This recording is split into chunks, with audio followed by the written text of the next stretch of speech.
नोटों के पहाड़ मिल रहे हैं, नोटों के पहाड़। लोगों का चोरी किया माल पकड़ रहा है मोदी वहां। जब इलेक्शन आते हैं तो ऐसे स्टंट खेले जाते हैं और बीजेपी को जिताने का संविधान तैयार किया जाता है। सारे पहले से तैयार करके हमले करवाए जाते हैं। अरे चंद कट्टरपंथी वोटों की सियासत के लिए पाकिस्तान को कवर फायर देने के लिए किस सीमा तक आप जाएंगे?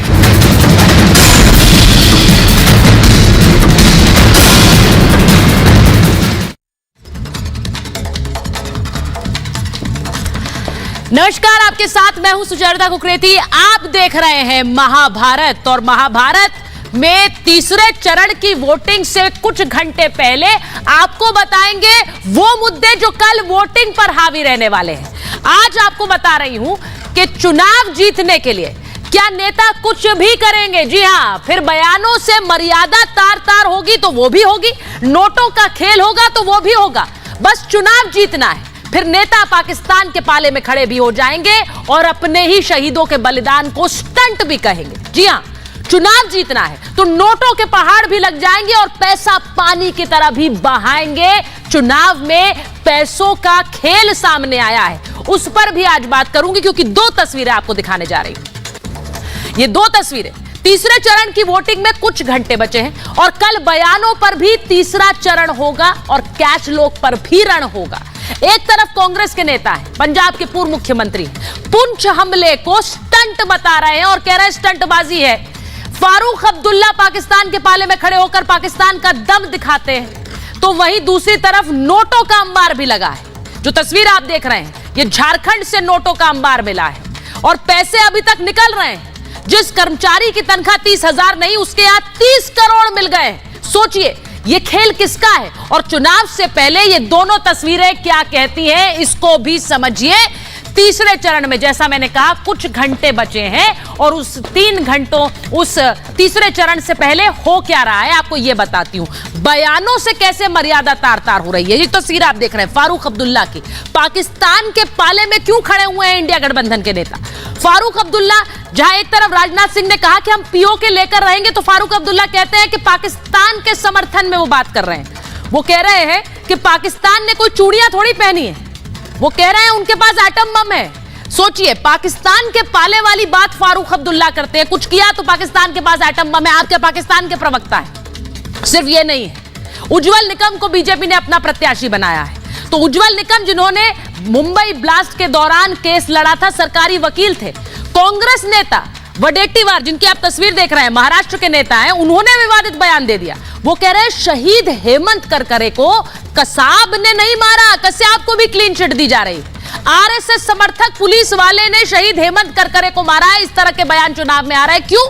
क्योंकि नेता चुनाव जीतने के लिए कुछ भी करेंगे क्या। ये जो तस्वीर आप देख रहे हैं, कांग्रेस प्रत्याशी पंजाब के पूर्व सीएम चन्नी साहब ने कैसे सवाल उठाए हैं शहादत पर। कांग्रेस प्रत्याशी क्या कह रहे हैं? पुंछ में बड़ा हमला हुआ, उसमें एक जवान शहीद हुआ और चन्नी ने शहादत को बीजेपी का स्टंट बता दिया। वो कहते हैं चुनाव में ये स्टंटबाजी इसीलिए करते हैं, चुनाव जीतने के लिए स्टंटबाजी है। हमारा जवान शहीद हो गए और उनको वो स्टंटबाजी नजर आती है। वो कह रहे हैं ये हमले नहीं है, बीजेपी की स्टंटबाजी है। आज सवाल पूछ रही हूं कि क्या इन बयानों पर लोग तीसरे चरण में वोटिंग करेंगे? और बात सिर्फ ये नहीं है, एक और तस्वीर आज निकल कर आई है, एक और तस्वीर जो कि नोटों का अंबार है, वो भी आपको दिखा देती हूं। वो नोटों का अंबार जरा देख लीजिए। झारखंड में बड़े कैश कांड का भांडाफोड़ हुआ। जो तस्वीर आप देख रहे हैं, नोट ही नोट आपको नजर आ रहे हैं इस तस्वीर में। कांग्रेस नेता के करीबी से करोड़ों रुपए मिले हैं। ये जो तस्वीर है, जहां नोट गिनने की मशीनें हैं, वहां पर अधिकारी नोट गिनते जा रहे हैं, थक रहे हैं, लेकिन नोट निकलना कम नहीं हो रहे हैं। जेएमएम सरकार में मंत्री आलमगीर आलम है और आलमगीर आलम के सचिव के नौकर के घर से यह कैश मिला है। जैसा मैंने कहा, जिनकी 30,000 सैलरी नहीं, वहां 30 करोड़ रुपए बरामद हुए हैं जहांगीर के घर से। अब बैग, बिस्तर, अलमारी, सबसे भारी कैश निकल रहा है, सब जगह कैश उगल रहा है। लगातार नोटों के बंडल गिनने में मशीनें लगी हुई हैं और मशीनें मंगाई जा रही हैं। 30 करोड़ से भी ज्यादा हो सकता है ये कैश का काउंट। सवाल यह ये पैसा कहां लगने वाला था। रांची में ईडी ने 9 ठिकानों पर छापेमारी की थी और वहां ये कैश के बंडल निकल रहे हैं जो आपके स्क्रीन पर हैं। महंगे जेवर निकल रहे हैं। नेताओं और इंजीनियर्स के ठिकानों पर भी अब छापेमारी की कार्रवाई हो रही है। ये साल जो आप देखेंगे, पिछले साल कांग्रेस सांसद से भी भारी कैश मिला था। धीरज साहू का नाम आपको याद है। ईडी के छापे में 350 करोड़ रुपए कैश उस वक्त बरामद हुए थे और आज ये 30 करोड़ निकल रहे हैं। नोटों का अंबार, क्या यह भी चुनावी मुद्दा रहेगा? एक रिपोर्ट देखिए, उसके बाद महाभारत।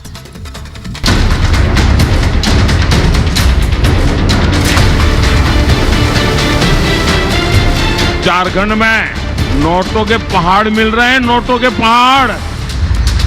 नोटों का ये पहाड़ जिससे गिनने में मशीनें हांफने लगी। कैश का ये अंबार जिसे समेटने में अफसर थक गए। क्या ये पैसा चुनाव में खपाया जाना था? करोड़ों रुपए कहां पहुंचाने थे? क्या वोटर को खरीदने के लिए इस काले धन का इस्तेमाल होना था? क्योंकि कल तीसरे दौर की वोटिंग है। उसके चंद घंटे पहले ईडी ने झारखंड में कैश कांड का भांडाफोड़ कर दिया।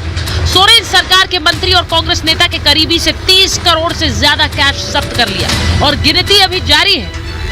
झारखंड में एक मंत्री के घर से 30 करोड़ रुपया जब्त हुआ है भाइयों, 30 करोड़। जनता का पैसा लूटा है, वो जेल की सलाखों के पीछे जाने चाहिए या नहीं जाने चाहिए? दिसंबर 2023 में कांग्रेस सांसद की अलमारियों ने 350 करोड़ उगले थे और अब मतदान से ऐन पहले आरोप है कि जहांगीर के ठिकाने ने आलमगीर के खजाने से पर्दा उठा दिया। लेकिन सियासत तो बेपर्दा शहादत को लेकर भी हुई है। जम्मू कश्मीर के पुंछ में एयरफोर्स के काफिले पर हमला हुआ। एक जवान ने देश के लिए कुर्बानी दे दी, लेकिन कांग्रेस के नेता चरणजीत सिंह चन्नी को ये बीजेपी की स्टंटबाजी दिखती है। ये सारे पहले से तैयार करके हमले करवाए जाते हैं। ये बीजेपी को जिताने का एक स्टंट होता है। इनके बयान आतंकवाद को प्रश्रय देने वाले, राष्ट्रीय सुरक्षा के साथ खिलवाड़ करने वाले, भारत के बहादुर जवानों की शहादत को अपमानित करने वाले हैं। चन्नी ने आतंकियों के हौसले बढ़ाकर शहादत का अपमान कर दिया, तो उनसे 2 कदम आगे बढ़ते हुए फारूक अब्दुल्ला फिर पाकिस्तान की बोली बोल रहे हैं। जब मोदी सरकार पीओके को लेने का दावा कर रही है, तो इंडिया अलायंस के नेता पाकिस्तान का दम दिखा रहे हैं, एटम बम का डर दिखा रहे हैं। डिफेंस मिनिस्टर कह रहे हैं तो करें, हम कौन से रोकने वाले हैं। ये भी याद रखे वो भी चूड़ियां पहने हुए नहीं है, याद रखिएगा। उनके पास भी एटम बम है, याद रखिएगा। फारूक साहब, आप भुला गए 71 का युद्ध, भुला गए करगिल युद्ध, भुला गए। अगर पाकिस्तान चूड़ी नहीं पहना है तो नरेंद्र मोदी अगर थोड़ा सा आंख दिखाएगा तो पाकिस्तान नाश हो जाएगा। इंडी गठबंधन के नेताओं पर पाकिस्तान की छाप है, उनके बयानों पर। और छाप ही नहीं है, उनकी एक एक आवाज में पाकिस्तान की गूंज नजर आ रही है। वो उसके सुर में सुर मिला रहे हैं। अपनी सरकार और शहादत में विपक्ष को खोट दिखती है, लेकिन वोटों की खातिर पाकिस्तान के पाले में खड़े होने में इन लोगों को कोई दिक्कत नजर नहीं आती। वोटिंग से पहले मुद्दा कैच भी है और परमाणु बम का डर दिखाने वाले पाक परस्त बयान भी हैं। और क्या इन्हीं पर होगा तीसरे चरण का भीषण रण? Bureau report, Republic Bharat.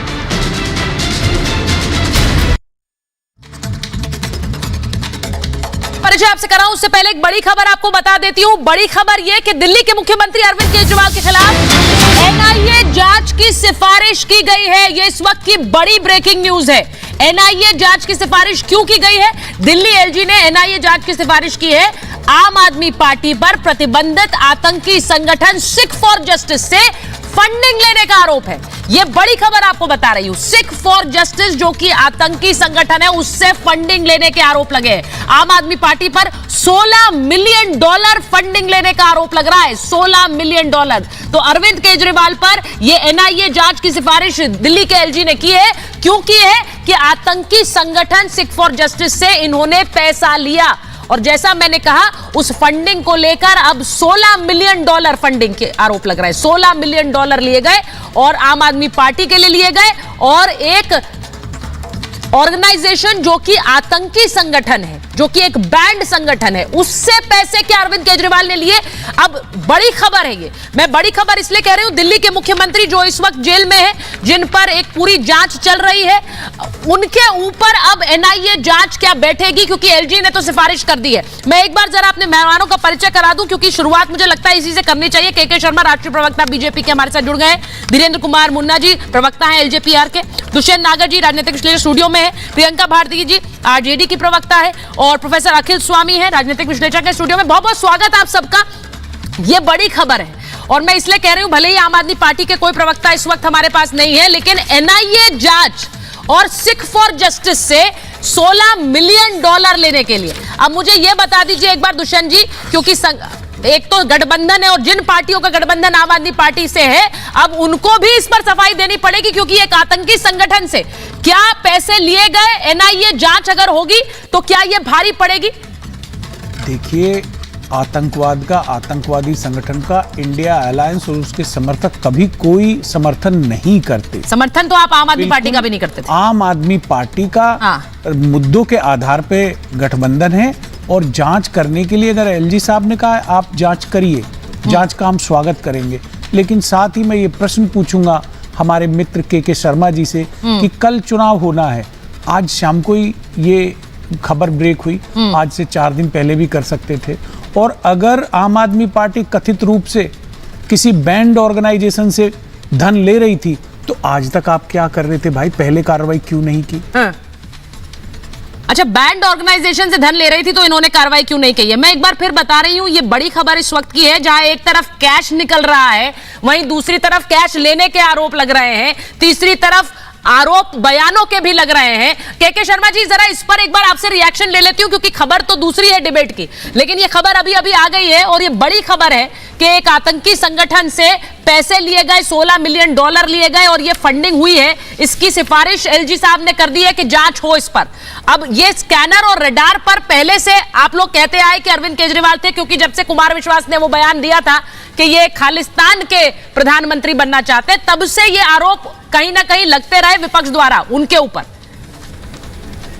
के शर्मा जी, देखिए सुचेता जी, ये जांच एजेंसियों का काम है कि जब उनके पास तथ्य और पूर्ण होते हैं तो अपनी जांच एजेंसियां अपनी कार्रवाइयों को आगे बढ़ाते हैं और उसके आधार पर जांच होता है। लेकिन जिस विषय को आपने अभी आतंकी वाला विषय लिया, यदि आप चरणजीत सिंह चन्नी का बयान सुने, आप फारूक अब्दुल्ला का बयान सुने और फिर इस घटना को जोड़े, तो ये तीनों ही घटना आतंकवाद से जुड़ी हुई है। पाकिस्तान जो आतंकवाद का गढ़ है, उसकी परमाणु शक्ति की धमकी दे रहे हैं कौन? ये विपक्षी गठबंधन के लोग भारत को।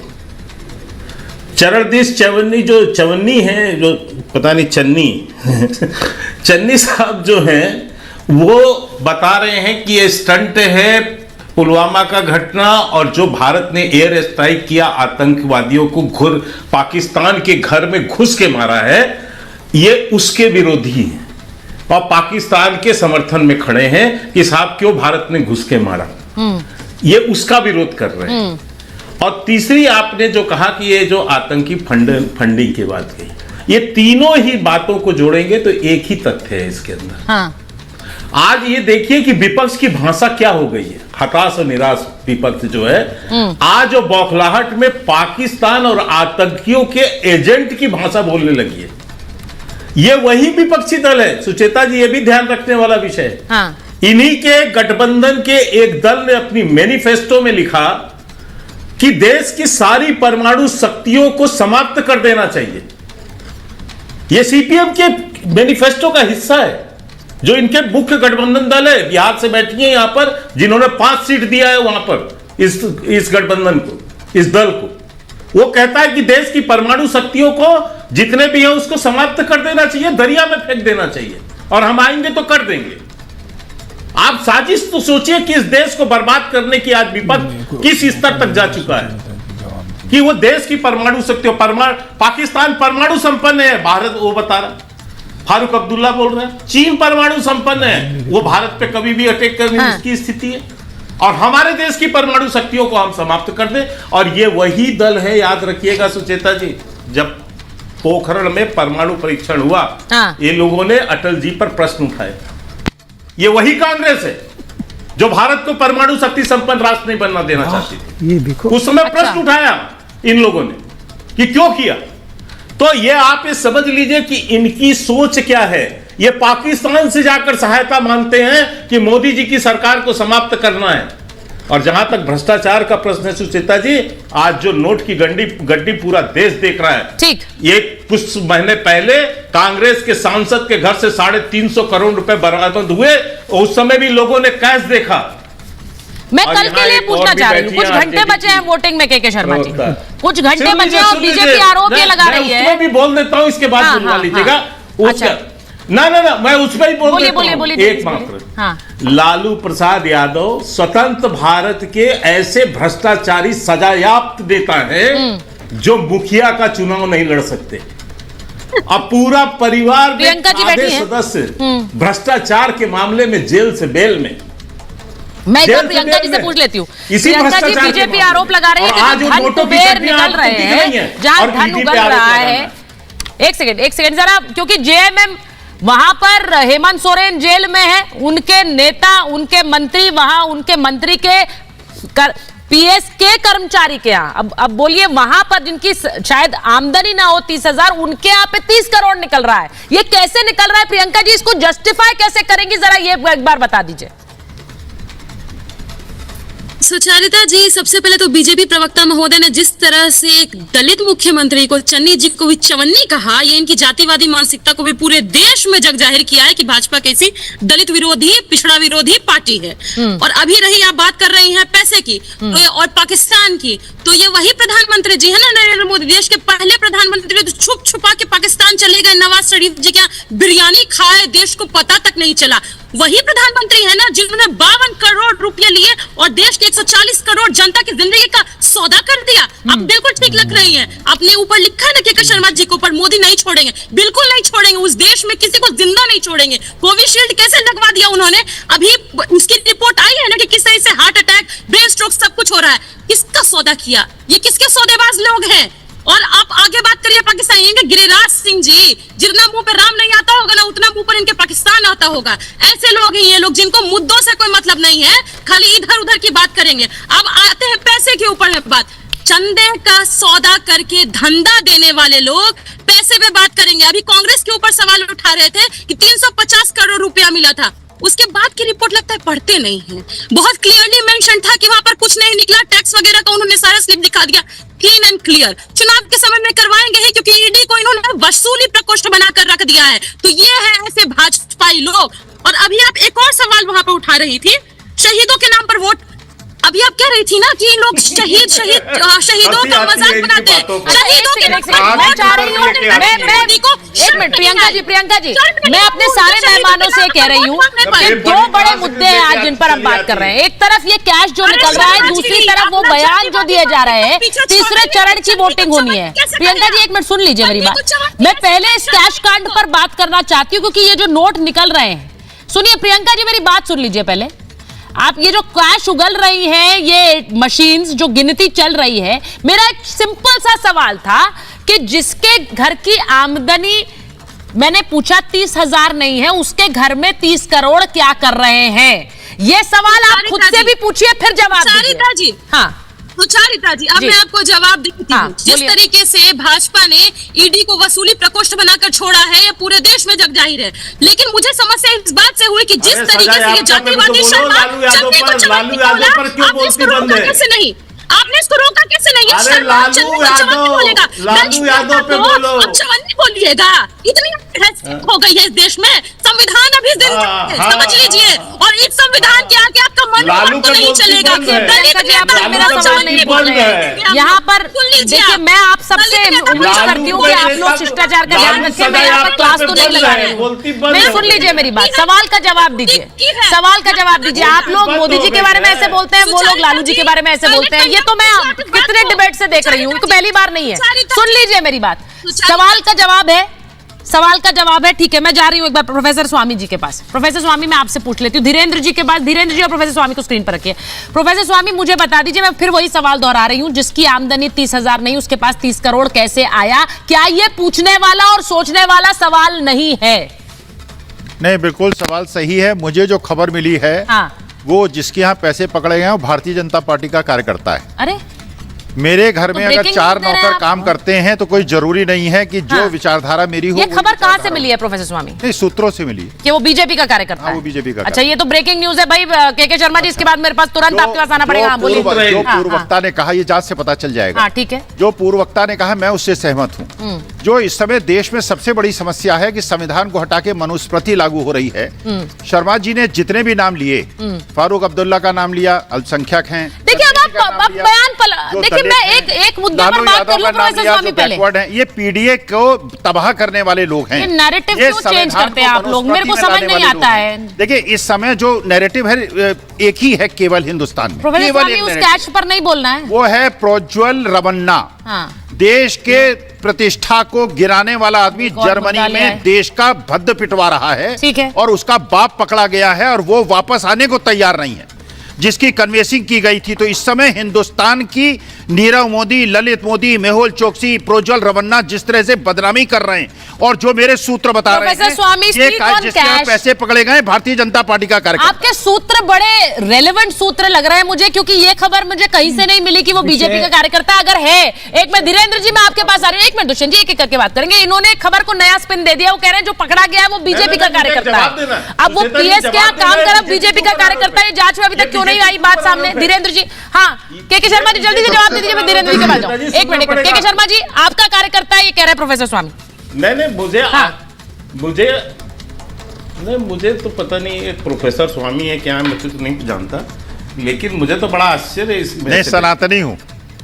जो सर्विस कर रहा है, रहने दो भैया, सर्टिफिकेट मत दिया करो। सनातनी जो है ऐसा नहीं होता। चलो, ये जो व्यक्ति, आप सोचिए, गवर्नमेंट सर्विस, जो जहांगीर आलम है वो भाजपा के मंत्री हैं, उनके यहाँ एक नौकरी कर रहा, उनका पीए है। पीए का भी वो उसके घर में काम करने वाला जो है वो भी अपॉइंटी है। और इनको सूत्रों से खबर मिल गई भाजपा है। इनको आके चैनल में झूठ बोल देना, इनका कौन लेने देने वाला है? ना इनके आगे नाथ ना पीछे पग है। इनके कोई लाइबिलिटी लेने वाला है क्या, ये जो बैठ के चैनल पे बैठ रहे हैं? इनके कोई है, किसी पार्टी से आते हैं, कहाँ से आते हैं? नहीं प्रोफेसर स्वामी, यदि किसी पार्टी से होते तो बहुत इंपॉर्टेंट है कि इंफॉर्मेशन क्रेडिबल हो। पार्टी पे क्लेम करता है इस समय। एग्जैक्टली, मैं वही बोल रही हूँ, इंपॉर्टेंट ये है कि इंफॉर्मेशन क्रेडिबल हो। अगर ऐसा बयान है तो बताइए कहाँ से जांच में पता चला है, क्योंकि ये इस तरह से कह देना, इस वक्त वो रडार पर है, वो विजुअल्स जो अभी स्क्रीन पर चल रहे हैं। धीरेन्द्र कुमार जी, कोई इन्वेस्टिगेटिंग नहीं, तो आप ऐसे बयान नहीं दे सकते ना professor Swamy. This has to be a responsible statement. Election के एक दिन पहले अरविंद केजरीवाल ने आरोप लगा दिया, वैसे ही क्या है, एनआईए की जांच कराइए, कराते रहिए, क्या परेशानी? वो एलजी साहब ने बोला है कि हाईकोर्ट भेज देने वाली है। आदमी यहाँ पर बैठ के बकवास कर रहा है। तो ये आप बोल सकते हैं, ये आप बोल सकते हैं, लेकिन आपने सीधे बोल दिया कि ये पैसा जिसके यहाँ निकला है ये बीजेपी का कार्यकर्ता है। This is not a credible statement. Prajwal Revanna विश्व का सबसे बड़ा सेक्स स्कैंडल चलाने वाला आदमी है, जो इनका प्रज्वल रमन्ना पर डिबेट दूसरे दिन हुई थी। आज डिबेट का टॉपिक कुछ और है। घूम फिर कर क्या हम उन्हीं टॉपिक्स पर आएंगे जिस पर आप बात करना चाह रहे हैं? इसके बारे में जरा सोचिए। आज जो टॉपिक है वो ये नोटों की गड्डी है। आज जो टॉपिक है वो बीजेपी। आदमी जांच करा लीजिए। ये क्रेडिबल नहीं है, ये क्रेडिबल बयान नहीं है। मैं फिर कहूंगी, जांच कराइए, जांच कराइए। हम थोड़ी जांच करता है, गलत होगा, जांच कराइए। नहीं, आप तो रिस्पॉन्सिबल स्टेटमेंट्स ऐसे नहीं दिए जाते ना धीरेन्द्र जी। पूरा सूत्र आपके शक से जांच होते हैं ना, शक से होगी जांच किसी पार्टी के। धीरेन्द्र जी के पास धीरेन्द्र जी, क्या होता है ये भाई? जहांगीर आलम जो कि मंत्री हैं झारखंड की सरकार में, मुझे ये सिर्फ समझ में आ जाती है आपको क्या होता है। वहां पर करोड़ों कैश मिल रहा है, ये मेरे को अभी तक जवाब नहीं मिला है कि एक ऐसे व्यक्ति के घर जो पैसा मिलेगा जिसकी आय नहीं है उस हिसाब से, तो वो पैसे का क्या लेन देन है, क्या गठजोड़ है, कहां कनेक्ट हो रहा है? चुनाव के कुछ घंटे पहले वोटिंग होनी है कुछ घंटों में। यह सुचरिता जी इंडी गठबंधन के नेता और जहां भी इनकी सरकारें चल रही है, करीब करीब यही स्थिति भ्रष्टाचार का आलम है। और जहां पर आप बात कर रहे हैं, आलमगीर आलम मंत्री जो है, उनके पीएस के यहाँ ये 30 करोड़ रुपए नगद जो पकड़े गए हैं, जो नेता के नेतृत्व में इनकी सरकार चल रही है, जो नारा देते थे जल जंगल जमीन, उनके ही गठबंधन के नेता जमीन बेच करके अमीर बनने का खेल कर रहे हैं और देश के लोग और इसको देख रहे हैं बहुत अच्छे से। ये भ्रष्टाचार का आरोप लगाते थे कि यहां संविधान नहीं बचने दिया जाएगा। आप तो गरीबों के पैसे को हकमारी कर रहे हैं बैठ कर, जंगलों को आप बेचने का काम कर रहा है, आप वहां पे माइंस को बेच रहे हैं बैठ करके, और किसके लिए? उन आदिवासी गरीब लोगों की जमीन को। ऐसे लोगों को तो मोदी जी ने कहा है कि अब बर्दाश्त नहीं करेंगे, और यही ईडी की कार्रवाई को देख करते ये लोग एक साथ हाथ मिला करके, जितने भी भ्रष्ट लोग हैं, एक होकर के बैठ गए हैं। राजनीति में ये लोग ईस्ट इंडिया कंपनी की तरह इंडी गठबंधन है सुचरिता जी, जो सरकार नहीं व्यापार चला रही है।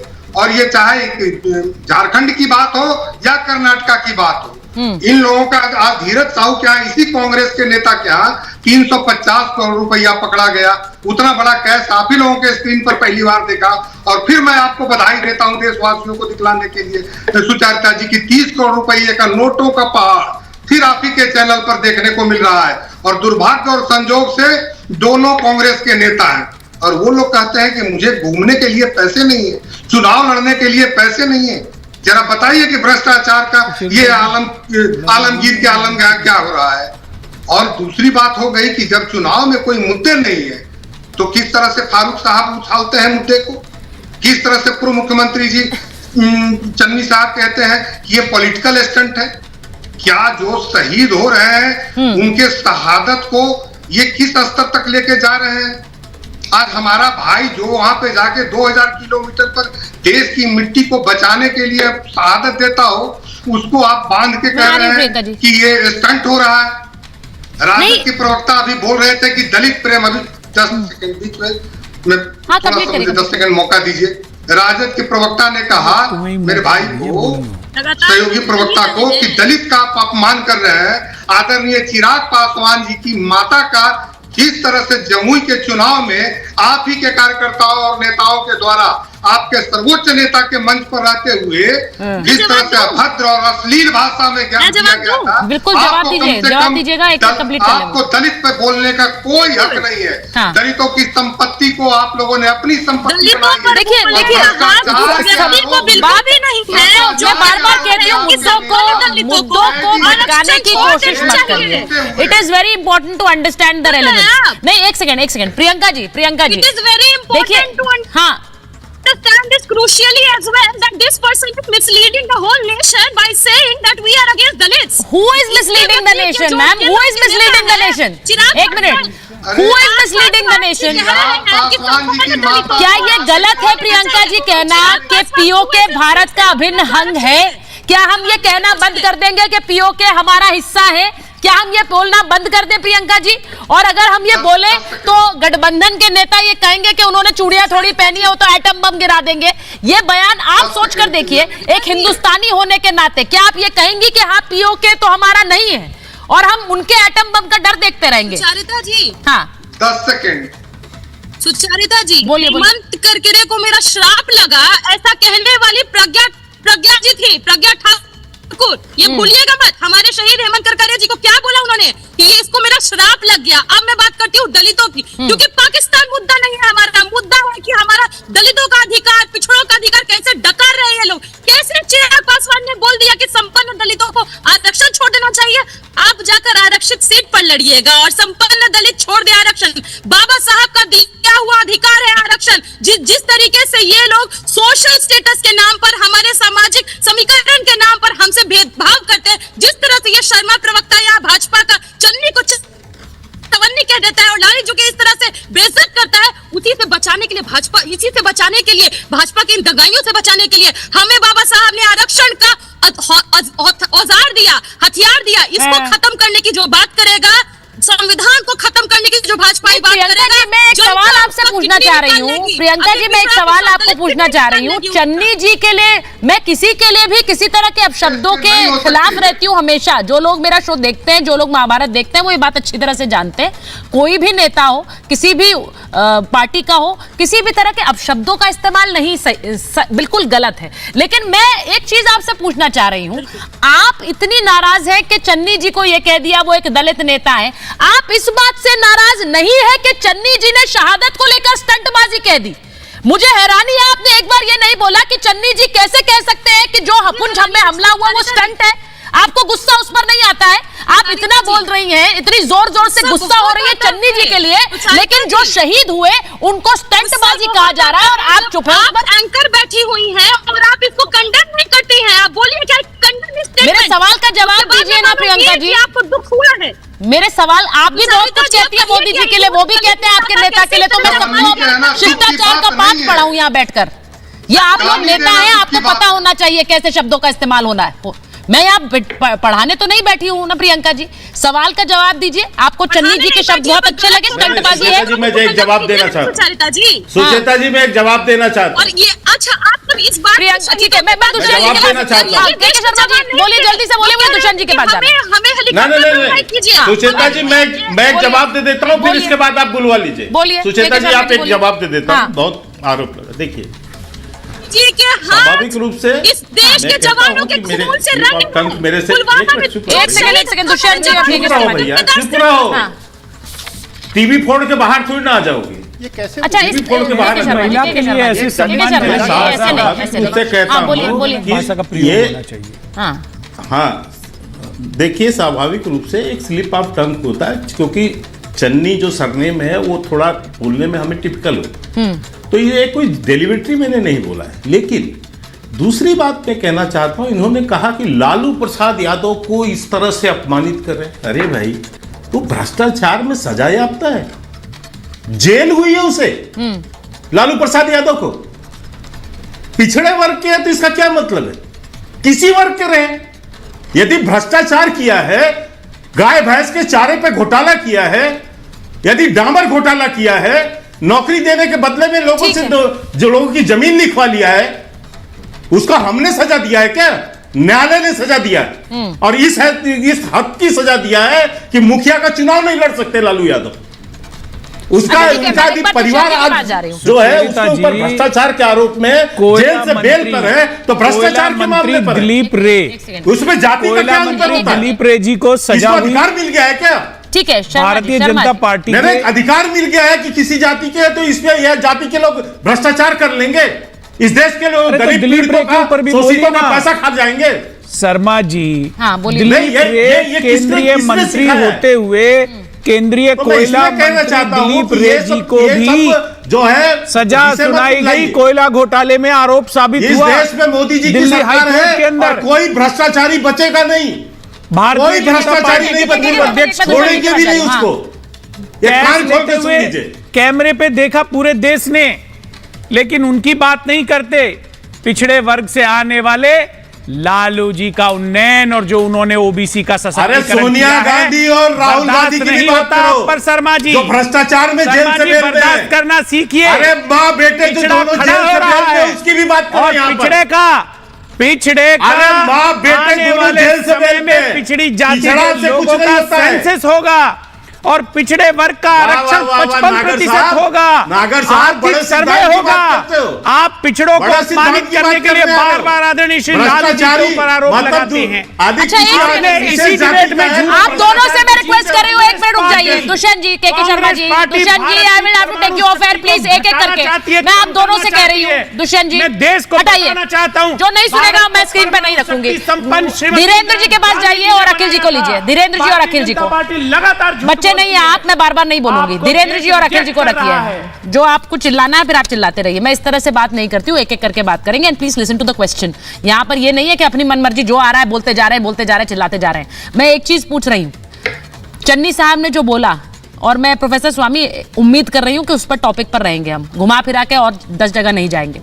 चन्नी साहब ने जो बोला है वो शहादत जो हुई, पुंछ में जो हमला हुआ, उसको यह कहना कि एक स्टंटबाजी थी, ये स्टंट करते हैं चुनावों के समय, ये पहले भी ऐसे स्टंट करते रहे हैं, वहां पर एक जवान शहीद हो गए हैं। इस बयान पर मुझे नहीं लगता, मुझे लगता है चन्नी साहब को शायद ज्यादा अफसोस हो रहा होगा, बाकी सब तो उसको डिफेंड करने में लग गए। अब देखिए, छोटी छोटी चीजों पे जांच हो जाती है। पुलवामा के अंदर हमारे जवानों की शहादत हुई, आज तक ये जांच नहीं हुई कि आरडीएक्स आया कैसे, कौन लाया, कैसे जी को इंटरसेप्ट नहीं किया। जो सतपाल मलिक ने कहा हमारे वीर जानों की शहादत ने यह प्रश्न तो मेरे दिमाग में भी उठा दिया है, क्या वो प्रायोजित था? क्योंकि जवानों की शहादत से खून का उपयोग किया गया। मेरे वीर जवानों को, जो बेचारे उनके परिवारों से मैं मिला, उनकी पत्नियां, उनके बच्चों से मैं मिला, जब चीथड़े उन्होंने अपने बाप के देखे, 5 साल 6 साल हो गए, आज तक जांच नहीं हुई, आज तक यह पता चलाने का प्रयास नहीं हुआ कि आरडीएक्स आया कैसे था। जब सतपाल मलिक कहते हैं वो बिल्कुल कन्वॉय के अंदर जाके उसने अटैक किया, हवाई जहाज मांगे थे, उन्होंने हवाई जहाज नहीं दिया गया। देखिए ये बिल्कुल पक्की बात है, छोटी छोटी चीज। और ये रामविलास पासवान की बात कर रहे हैं, धीरेन्द्र जी को लाइए, धीरेन्द्र जी को लाइए, आ रही हूं के शर्मा जी, धीरेन्द्र जी के पास। जब उनकी फोटो को जूते से कुचला गया था, जब उनके मकान को खाली कराया गया था, ये जो एलजेपी के लोग हैं इनको शर्म आनी चाहिए। बाबा साहब भीमराव अंबेडकर के संविधान के साथ अपमान हो रहा है। बाबा साहब गांव के अंदर प्रभात फेरियां निकल रही हैं, संविधान की हत्या हम नहीं होने देंगे, इस देश के अंदर संविधान को छूने नहीं देंगे। ये लोग जो षड्यंत्र यहाँ मनुवाद का स्थापित करना चाहते हैं, पिछड़ों को, दलितों को अधिकार मिलेगा। ये किसने बोला है कि अधिकार नहीं मिलेगा? किसने बोला है कि पिछड़ों को अधिकार नहीं मिलेगा? मैं एक स्टेटमेंट, दुष्यंत जी एक मिनट, प्रोफेसर स्वामी, किस ने बोला कि पिछड़ों को अधिकार नहीं मिलेगा? अरुण गोविल। कब बोला? ये अपने पिछड़ों को अधिकार नहीं, पिछड़ों को अधिकार नहीं मिलेगा, ये बयान कब दिया? संविधान बदल देंगे, ये कभी नहीं बोला। सिंह ने कहा सर, यही अब धीरेन्द्र जी वो कह रहे हैं कि लल्लू सिंह ने बोला कि संविधान बदल। अब देखिए हम लोग फिर डिरेल कर रहे हैं, हम फिर संविधान वाली डिबेट मैंने कितनी की है, आज फिर संविधान पर आ गए। लेकिन मेरा सवाल जो 10 सेकंड, हाँ बोलिए धीरेन्द्र। 10 सेकंड। आदरणीय प्रधानमंत्री जी और हमारे नेता चिराग पासवान जी ने एक ही मन से कहा है, अरे क्या भरोसा वो कल प्रधानमंत्री होंगे, कल लल्लू सिंह हो गए प्रधानमंत्री, किया जा सकता है, कल अरुण गोयल हो गए, तो आरक्षण को इन लोगों ने समाप्त किया है तुष्टीकरण को लेकर के। और सुचित्रा जी आज उसी तुष्टीकरण का नतीजा है कि फारूक अब्दुल्ला जैसे लोगों के पास जब मुद्दा नहीं होता है, चन्नी साहब जैसे लोगों के कांग्रेस के पास, इंडी गठबंधन के पास जब मुद्दे नहीं होते हैं, तो भारत पाकिस्तान का नारा ये लोग देते हैं और आरोप हमारे ऊपर में लगाते हैं कि चुनाव के समय में इस तरह की बातें करते हैं। और मोदी जी को आप डर दिखलाते हैं पाकिस्तान के एटम बम का, जिसके पास बिरयानी खाने चले जाते हैं भाई, आटा नहीं रहे। और वही कांग्रेस, बीच में ना बोलिए, सुनिए, वही कांग्रेस और आपकी सरकारों ने यही बिरयानी आतंकवादियों को सिर्फ पैसे देकर के खिला के भेजने का। अरे तो उनके यहाँ जाके बिरयानी को खाली। मेरे पास एक बड़ी खबर आ रही है, उस पर जा रही हूँ जरा। कांग्रेस के 10 साल के सरकार में, हाँ जी, कांग्रेस के 10 साल की सरकार में 10,000 वहां पे आतंकवादी घटनाओं में जाने गई हैं, और आज 2014 से लेके अभी तक मात्र 2,700 बड़ी खबर आ रही है, बड़ी खबर आम आदमी पार्टी को लेकर आ रही है, जरा आप दर्शकों को बता दूं। प्रोफेसर स्वामी, शर्म आनी चाहिए। प्रोफेसर स्वामी, ये जांच की सिफारिश पर आम आदमी पार्टी का बयान आया है, दिल्ली के एलजी बीजेपी के एजेंट हैं। अब आम आदमी पार्टी एलजी को कह रही है कि वो बीजेपी के एजेंट हैं, सीएम केजरीवाल के खिलाफ एक और बड़ा षड्यंत्र रचा जा रहा है, ये सौरभ भारद्वाज ने कहा है। यानी कि अब मैं फिर बता रही हूं, ये बड़ी खबर है, ये एक बड़ा डेवलपमेंट है। आम आदमी पार्टी के नेता, दिल्ली के मुख्यमंत्री अरविंद केजरीवाल, उन पर एनआईए जांच की सिफारिश दिल्ली के एलजी ने कर दी है। क्यों की है? वो कह रहे हैं कि सिख फॉर जस्टिस जो कि आतंकवादी संगठन है, उससे पैसा लिया है, उससे $16 मिलियन लिए गए और इसी की जांच की सिफारिश की गई है। अब दूसरी खबर यह कि आम आदमी पार्टी पलटवार कर रही है, कह रही बीजेपी के एजेंट है, बीजेपी की तरफ से यह जांच की सिफारिश की गई है और अरविंद केजरीवाल को फंसाने के लिए यह सब कुछ हो रहा है। अब आप मानकर चलिए कि यह बड़ी डेवलपमेंट है और इसके बाद अब इस पर रिएक्शंस आएंगे, पॉलिटिकल रिएक्शंस आएंगे, क्योंकि दिल्ली के मुख्यमंत्री को सीधे आतंकवाद से जोड़ने वाली जांच होगी, ये एलजी ने सिफारिश कर दी है। अगर इसको मानता है गृह मंत्रालय तो सोचिए कि ये एनआईए जांच किस मुद्दे पर होगी? सिख फॉर जस्टिस से पैसा लेने, आतंकवादी संगठन से पैसा लेने के मामले में यह जांच इनिशिएट होगी। यह बड़ी खबर है। अब मैं इस पर मैं वापस आ रही हूं, क्योंकि जहां एक तरफ पैसे लेने का, वहीं पैसे के नोटों का अंबार निकलने का खेल हो रहा है। मैं दोनों खबरों पर इस तरफ इस वक्त बनी हुई हूं। सीधा सवाल यह है दुष्यंत जी, आपके जो नेता हैं वो एक तरफ बयानों से भी हमला कर रहे हैं, दूसरी तरफ कैश भी निकल रहा है। ये कैश जो निकल रहा है मुझे नहीं पता है, मैं अभी कह रही हूं जांच का विषय है, अभी कुछ नहीं कहा है ईडी ने इस पूरे मामले पर। ये कैश निकला है, किसके घर से निकला है ये बताया गया। सीधी समझ है, आम आदमी घर में देखता है, उसे लगता है कि हमारे पास एक गड्डी नहीं है, यहां पर गड्डियां निकली जा रही हैं नोटों की, करोड़ों निकल रहे हैं। और किस व्यक्ति के घर निकल रहे हैं? नेता के घर नहीं, नेता के पीएस के घर निकल रहे हैं। अब ये हो क्या रहा है? ये सीधे इस पर जवाबदेही किसकी बनेगी? बीजेपी की तो जवाबदेही नहीं है ना? बिल्कुल इनकी जवाबदेही इनकी है। अच्छा, कैसे है? क्योंकि ईडी इनके अधीन है। आप देखिए जिस तरह से पिछले चुनाव से पहले आईटी डिपार्टमेंट ने, ईडी ने धीरज साहू जी के यहाँ रेड की और ऐसा बिल्कुल एक सेट बना के फिल्म के जैसा पूरे नोटों का बंडल, और यहाँ टीवी मीडिया में हर जगह पे डिबेट खड़ा किया। उसके बाद में रिजल्ट क्या निकला? ढाक के 3 पार। उन्होंने पैसे का सारा विवरण दे दिया और उनके ऊपर कोई आरोप नहीं चला। पहले चरण के चुनाव से पहले इन्होंने क्या किया? संदेश खाली का मामला बनाया, उसको हाईलाइटेड किया, उसका स्टिंग वीडियो आ गया, वो सारा कुछ फर्जी था। तो इस बात की जिस तरह से डॉक्टर स्वामी ने कहा, डॉक्टर स्वामी के आरोपों को बल मिलता है। आप संदेश खाली मैं उसके वीडियो की बात कर रहा हूं। तो भाजपा के एक कथित नेता का वीडियो सोशल मीडिया पे वायरल है, जो भाजपा का पदाधिकारी है, जो बंगाली में कह रहा है, मैंने उसका तर्जुमा पढ़ा है, उसको देख के लगता है वो फर्जी है। तो आरोपों को बल मिलता है। डॉक्टर स्वामी ने जो कहा है कि भाई वो कोई भारतीय जनता पार्टी का ही कार्यकर्ता है, कांग्रेस को बदनाम करने के लिए किया जा रहा है, इंडिया अलायंस को बदनाम करने के लिए किया जा रहा है, तो आरोपों को बल मिलता है। अच्छा, मंत्री के घर से 5 रुपया मिला नहीं, दुष्यंत जी, चंपई सोरेन पे कोई आरोप नहीं। शर्मा जी से मैं तो पूछना चाहता हूँ, चंपई सोरेन की सरकार पे कोई आरोप लगा दे, कोई आरोप नहीं। हेमंत सोरेन जो जेल में हैं, उनके ऊपर 5 पैसे का आरोप नहीं, उन पे भी जिस आरोप में वो जेल में है कथित रूप से आरोप है। एक बात बताइए मुझे, सरकारी जमीन मुझे ये बात समझ नहीं आती है, लेकिन कांग्रेस के मंत्री हैं, मंत्री अपने घर में जिस व्यक्ति को रखेंगे वो बीजेपी का कार्यकर्ता होगा। नहीं, वो मंत्री उनके मंत्री जी के घर में रहता है, वो जिसके धन बरामद हुआ है। नहीं, उनका पीएस है ना, तो वो किसी के बीजेपी के कैडर को रखेगा क्या अपने यहाँ काम पर? आप नहीं रखेगा जब ये रख रहे हैं कांग्रेस के लोगों को रोज अपनी पार्टी में ले रहे हैं। बोलने के लिए कुछ भी नहीं बोलेंगे ना सर, ये होता है क्या? अच्छा, मैं प्रियंका जी से पूछूं, प्रियंका जी के नेता क्या बीजेपी कैडर के व्यक्ति को अपने घर में रखेंगे?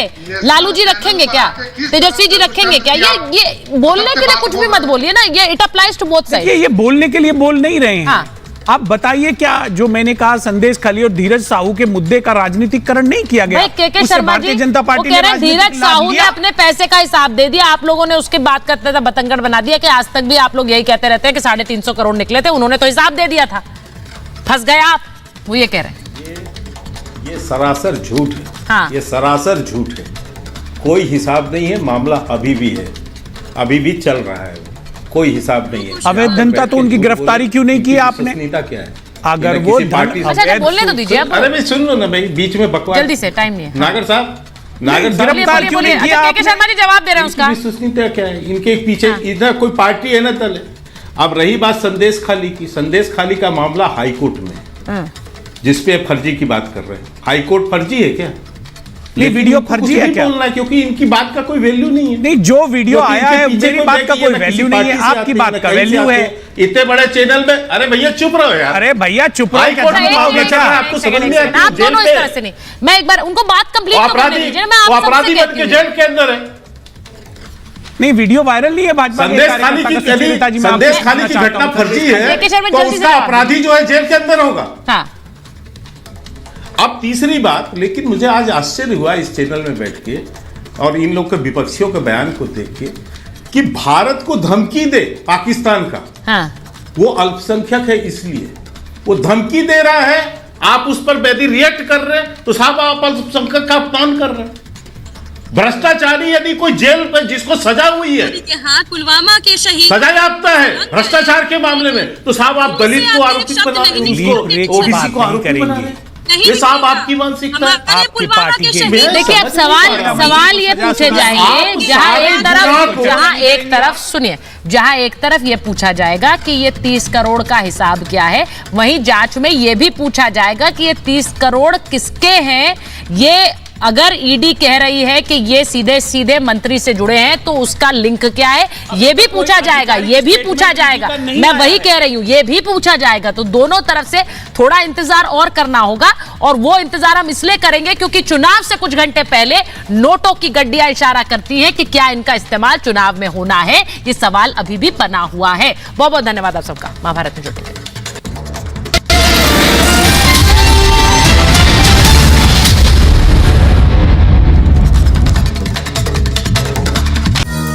को पावर्ड बाय हिंद, बड़े आराम से